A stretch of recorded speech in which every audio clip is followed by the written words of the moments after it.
Hello everyone and welcome back. My name's dustinkreis and today we're going to talk about this game right here, Uncharted 2. Nate Drake kills another city of people on the PS3, brought to us by Naughty Dog, of course.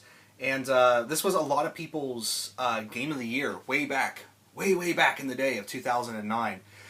And sitting here playing it today in 2013, I have to say I'm really surprised at how well this game actually holds up.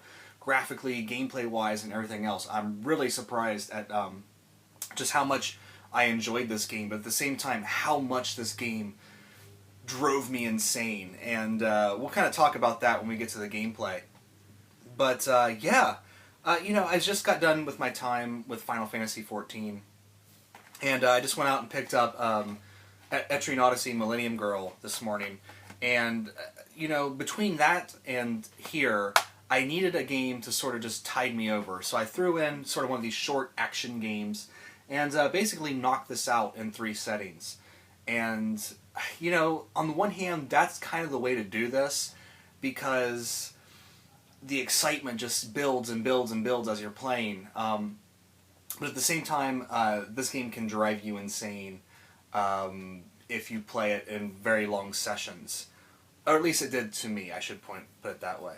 But anyway, this game pretty much picks up right where Uncharted 1 left off. I think it might take place like a year or two later.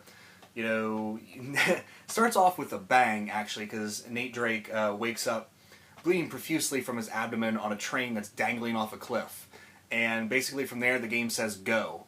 And then through flashbacks, you get to see how Nate got into that predicament. But the storyline, I was actually really impressed with the story in this game. Very, very cinematic. Probably one of the most cinematic games out there. And Naughty Dog really is excellent at doing that. They're really very good at bringing just the realism, I don't want to say the realism, but just the feel of a cinematic experience, especially like The Last of Us. So you can definitely see like shades of The Last of Us in this game. Not so much from a storyline perspective, but just how it brings that cinematic quality to the games. Really enjoyed my time with the story. A lot of twists and turns, and it's right up there with a lot of those great sort of action movies like Indiana Jones. And even after playing Tomb Raider and Last of Us, sort of the 2 newish games in the genre, Uncharted 2 still really holds up, and I was really surprised by that.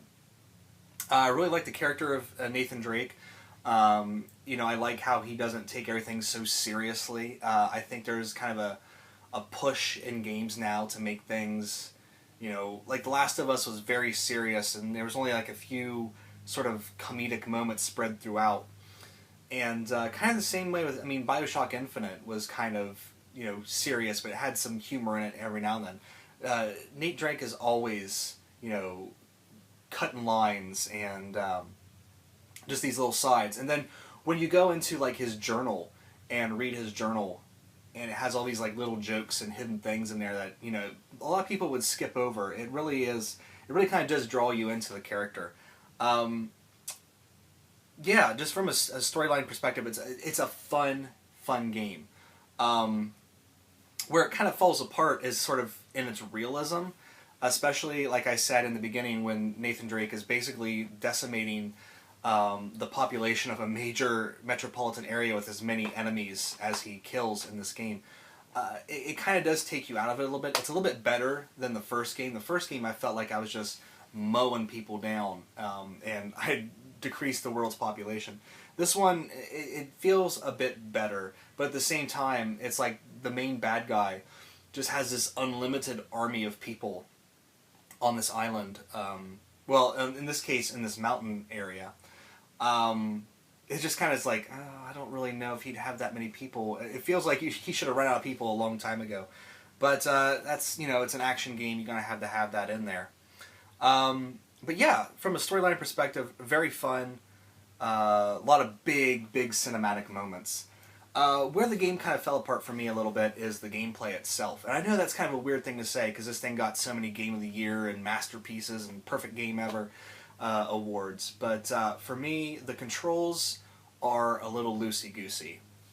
Specifically, it feels like every time you push on the control stick, Nathan takes an extra half step, and you wouldn't think that that would be too much of an issue, but when you're really close to these ledges, it's a lot of high flying, jumping and things like that. There's a lot of times where I just fell off a cliff because I was trying to get in perfect position for a jump, and he just whoop, right off the cliff. There have been times where, because of this sort of extra step, climbing ladders was a bit of an issue. I kind of have to, you kind of have to stand right in front of the ladder for the triangle button to pop up so you can climb onto the ladder. And I'd just be sitting there like just nudging Nate, a little to the left, a little to the right to try to get this ladder icon so I can climb the ladder to show up. And it just wouldn't. And it actually cost me, a few times it actually cost me my life because it's in the middle of the firefight. I need to get out of an area quickly. He seems to want to hug cover when you're trying to do something else, and when you want him to hug cover, he will just do that forward roll all the time instead of actually ducking behind the cover. So, there is a little bit of frustrations with the controls when you get into like a high big firefight, but there's enough here to keep you coming back over that frustration. There were several times where I died and I just very loudly cursed, and I'd slap my leg, and stuff like that, because there is kind of a lot of, I don't want to say they're cheap deaths, but it's like, I shouldn't have died there, I should have been able to get around that.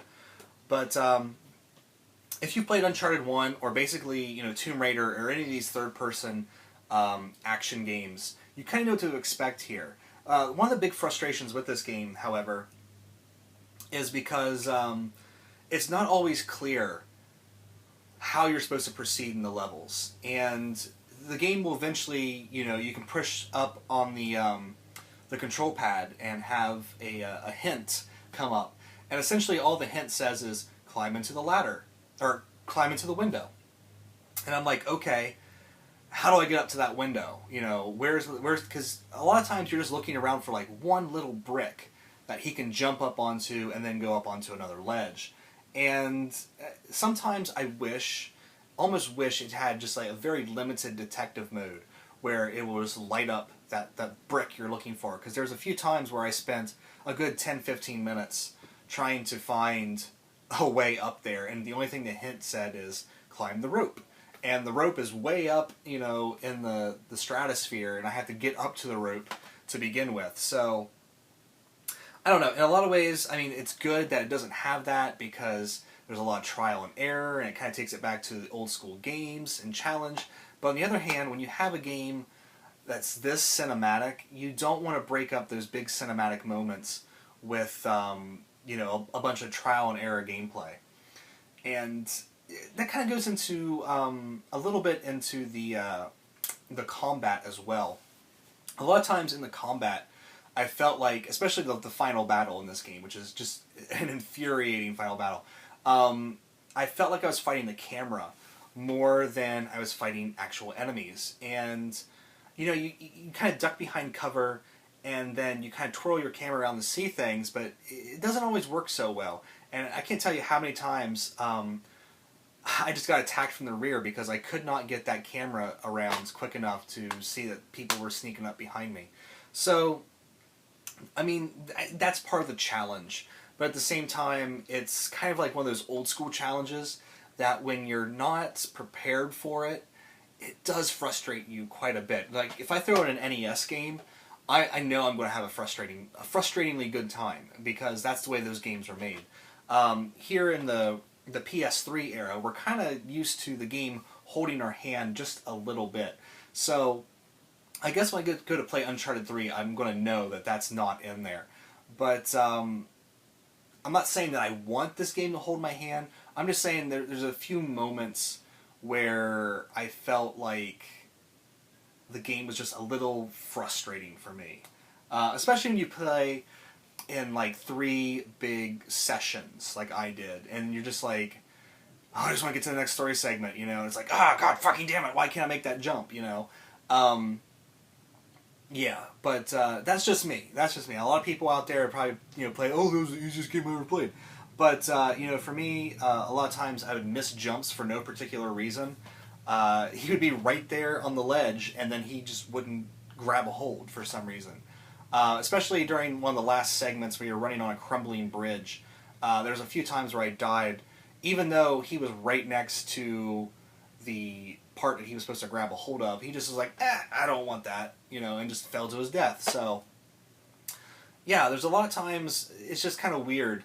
Especially, there's one big puzzle segment where you're in this huge room, you have to jump around all these gears and things like that, and you get to this ledge, and it's not very clear where you're supposed to jump to next. So I basically had to respawn like 5 or 6 times before I actually found the right ledge to jump onto.